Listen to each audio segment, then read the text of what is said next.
ጠየቅኩ እናንተ ግን እኔን ለማናደድ እርስ በርስ ተነጋግራችሁ ምግቡ አይጣፍጥም አንበላም ብላችሁ አለ እያንዳንድሽ ወደድሽም ጠላሽም ይሄንን ምግብ ትበያታለሽ ከዛሬ በኋላ አንድ ሰው ውጪ ይበላል ብሎ ቢያስብ በራሱ የፈረደ ብቻ ነው ይሄ አምባገነንነትሽ 7 የአፍሪካ ሀገር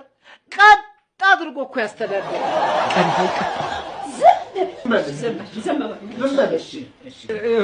ልሽረዱ እኔ እኮ ውጪ ከሰኒ ጋር ስለበላው ነው እንጂ ይሄ ያንቺ እጅ የነካው ምግብ ስዊት ሰኒ አሃ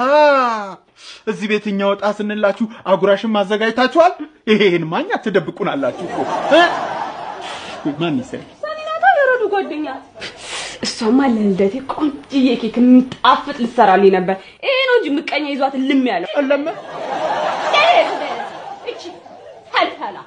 ኬክ ልደት ምናምን አሁን ይሄንን ምግብ ትበላላችሁ ወይንስ አትበሉም ሹገራቡ ተናገራ እለም የኛን ግሩፕ ተቀላቀልክ የለን